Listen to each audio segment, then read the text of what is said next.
Hello and welcome. This video is going to be about the importance and purpose of journaling and the benefit that it can bring to your life.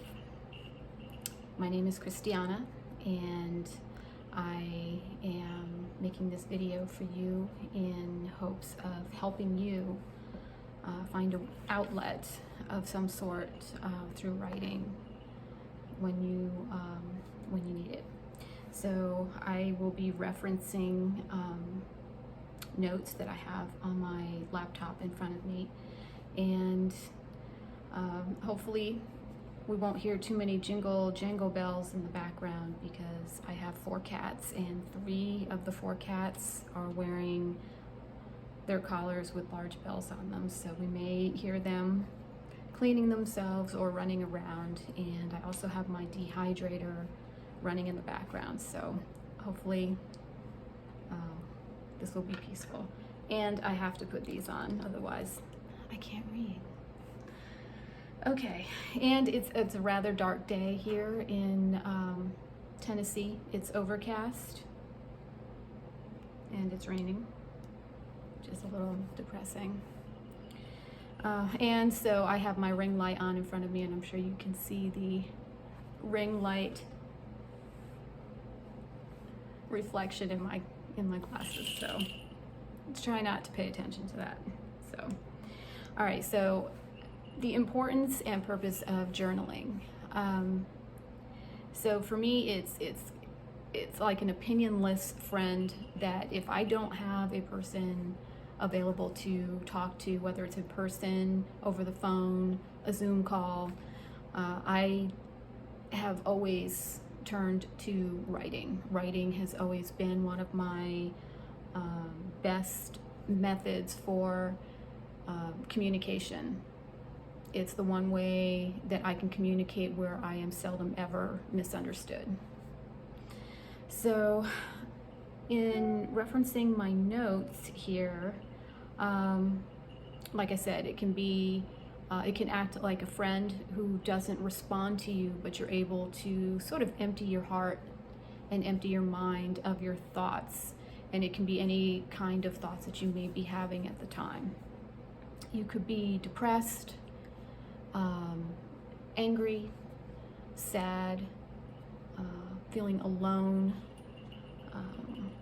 It could be any number of emotions that any one person could feel at one time. You could even be feeling more than one of those emotions collectively at one time. So I guess I'll just start by saying a couple of days ago, I work part-time, and this is a whole completely different video that I may decide to film at some point. I was working full-time, and why I chose to decrease my hours to part-time status. So I was off a couple of days ago. I have several days off a week, and I was feeling low and very unmotivated. And when I'm unmotivated, it's very difficult for me to get up out of my saucer chair that I'm sitting in right now to move forward with my day. I can take an entire day that I have off where I could go outside and do something, drive to a store, go to a yoga class, whatever it might be, even just take a walk. I can't move forward. I can't do it. I can't get myself motivated to do it.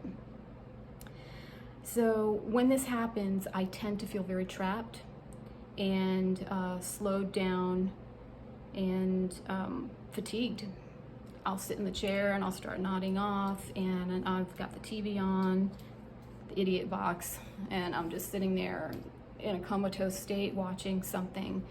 And although I tend to watch things that are educational, so I try to watch something that doesn't necessarily waste my time, but I could be doing something else.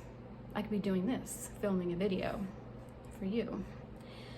So anyway, these feelings, when they come over me and they wash over me like somebody's just thrown a large blanket over me and I can't see, I can't feel anything. It leaves me ultimately feeling mentally and physically paralyzed. I can't move. I can't even think. So it renders me nearly useless for that day. So, I grabbed my journal, and I've had many over the years. This started for me many years ago as a young girl with a diary. It was something my mother was not allowed to have when she was a young girl, and my mother did not want me to have one either. She just felt like it was this very secretive, unhealthy object to have. And so for me, I started writing anyway. And that's another long story how I ended up with my first diary, but I did, and I began to write in it, and I found it to be just an incredible release for whatever it was that I was feeling. So I have various different types of journals. I do bullet journaling in a moleskin. This is very different. This is more of like a planner for me. But this journal is blank on the front, and so I decorated it, and it has all of my writing in here and so on. I mean, this and I've gone through, I can't tell you, countless journals over the years, because I have felt the need to write. And so when I have a journal, I typically tend to like to start with dating the entry with whatever the date is. So, I mean, this is just what I do. I start with the date, and then I'll actually look at my watch or my phone and write the time down. And if I have a previous entry, I'll draw a line and then start the date and the time, and then I'll start emptying myself onto the paper through my writing. So, pardon me, I'm taking a look at my notes. I don't want to lose my place while I'm speaking to you. One of the benefits to dating your entry is that if you decide to hold on to your journal, whether you only ever just have one journal in your life or you have volumes of journals and you have them in a collection, it's okay to hold on to them, because sometimes you can go back and look at where you were even just a month ago, a year ago, 6 years ago, 20 years ago, and look at the date and the time of day that you wrote it, and maybe you can see where you are now and the growth between that entry and maybe another entry that you're about to embark on. So you can use it as a marker and a unit of measure to see how well you have been able to perhaps make some good changes to your life.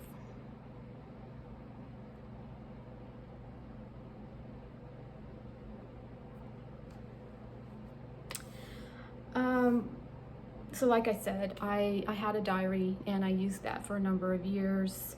And like I said, I've had numerous journals. Some of them I've held on to.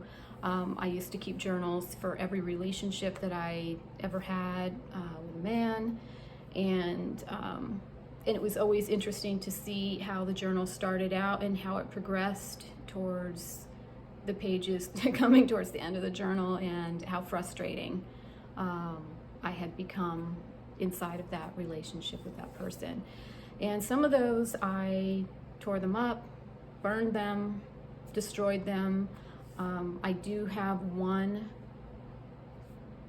journal from a relationship that I had, and that was a special relationship for me, so I still have that one to this day.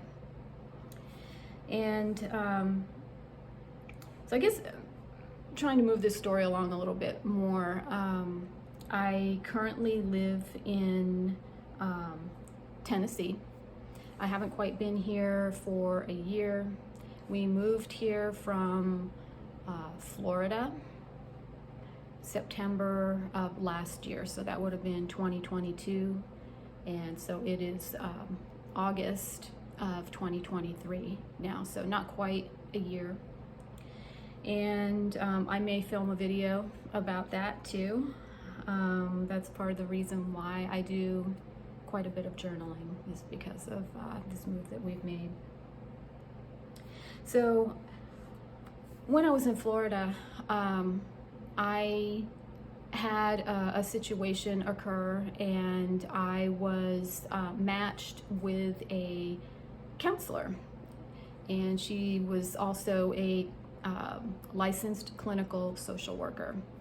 And I used to meet with her on a bi-weekly basis through Zoom calls. And she helped me greatly, just as someone to listen to, someone that I could literally meet with bi-weekly and sit and talk with for an hour. Yes, I had to pay for those visits, but it was money well spent.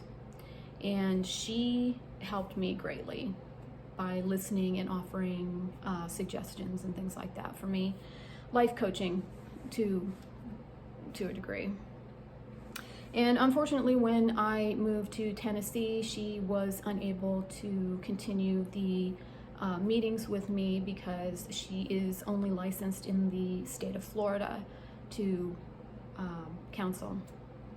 So she sent me a link to, I guess it's a nationwide website where you can find other therapists, counselors, whether it's just individual counseling, one-on-one Zoom call, couples therapy, whatever your current need may be.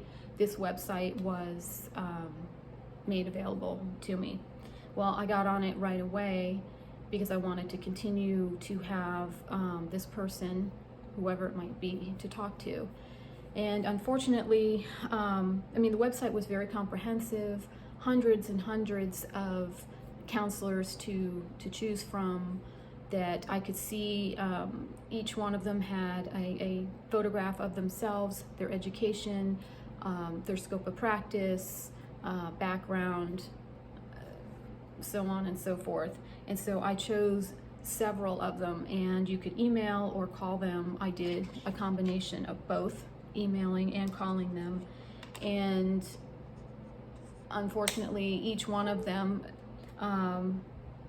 had their own set of circumstances. The one that I ran into most frequently was that there was a waiting list, and I got put on a waiting list for most of them. There were a few that never returned my calls and never returned an email either.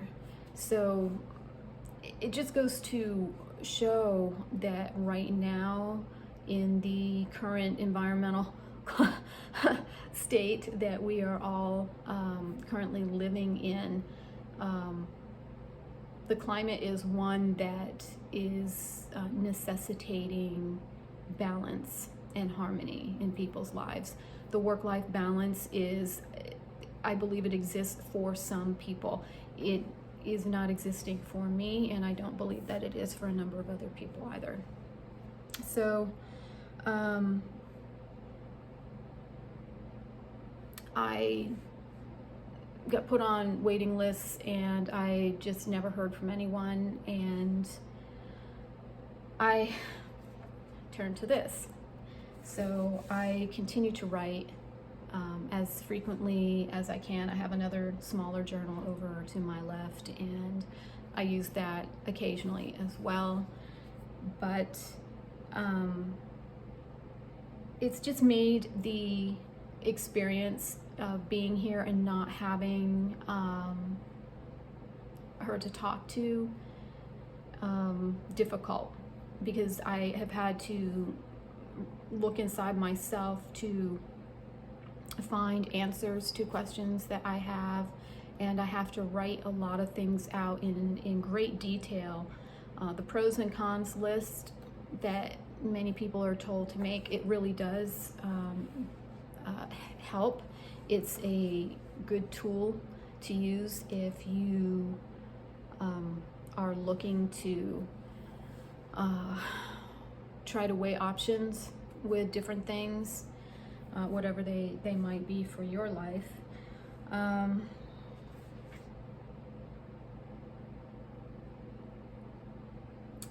So, you know, I reach for my journal when I need to release. It's probably the best way to describe any of this. Is it's just an emotional release.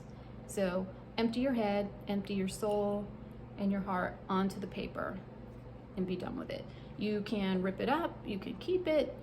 The choice is yours. I would say it's probably better to hold on to these things, because if you do tear it up and destroy it, and you decide you want it back, you will never be able to remember every single word that you wrote down. So it never hurts to hold on to these things. You might want to keep your journal in a safe place if you're around perhaps nosy parents, or someone that you don't have 100% trust in. A journal is a very sacred thing, because you are literally just spilling out your insides and your thoughts and your feelings onto this paper. I don't necessarily feel that it's something that you need to broadcast to the world, that you just finished doing, a journal entry and just leave it open and out for someone to see. It's really none of anyone's business. One thing that I do like to do when I write, and this is very individual, I am someone that likes to listen to music while I'm doing things. Dead silence does not help me at all. It never has. If I'm reading a book, I have to have music on, not necessarily lyrical music, but just music on in the background. It does help me write. It helps kind of throw my very active brain a bone to chew on, so that I just have a very high-speed mind. So it's very difficult for me to focus on what it is I'm trying to do when I'm writing if I don't have music playing in the background. So that for me is very helpful. Pandora, Spotify, whatever, a record, vinyl, radio, your choice. So basically, you know, if you are journaling for yourself now, I say good for you, bravo, keep going, don't stop.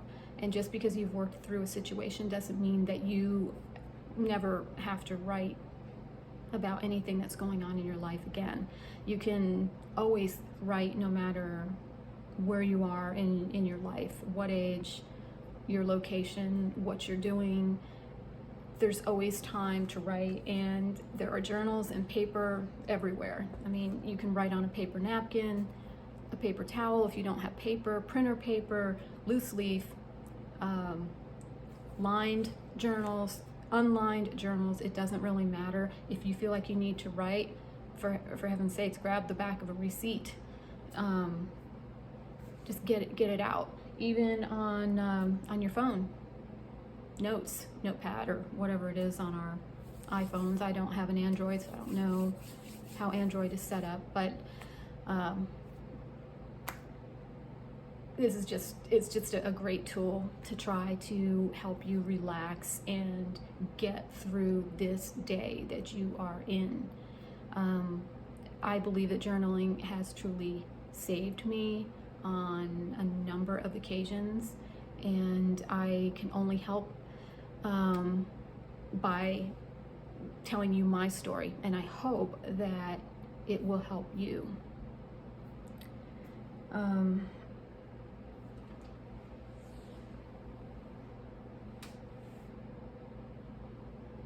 Like I said, it's a a very safe way to cope with anything that's going on in your life. And it doesn't even have to be a negative thing. If you've got wonderful things going on in your life, you just started dating someone new and you want to write about it, well, then write about it. You know, I mean, there's nothing wrong with that. Not everything has to be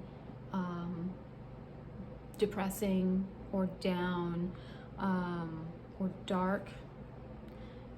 You can always write about something that's positive too. But I think I've talked enough. I only planned to talk for about 10 minutes and now I'm over 20. So, no surprise there. So I hope that this chat will inspire you, or has inspired you, to start journaling. If you aren't, or if you used to, please start journaling again. It really can help. And again, if you are journaling and have been, oh my goodness, keep going. It's a wonderful way to cope and to get through this life, to try to survive it. Because I feel like that's what a lot of us are doing right now. Not all of us, but many of us. And of course, it takes time out of a day to sit and write. Sometimes if I'm pressed for time, I'll set a timer on my phone for an hour. Boom, write for an hour. And when the alarm goes off, then I close it up. I'll finish the sentence I'm working on, and that's it. So this is only meant to help, and I hope that it does. And take care and be well.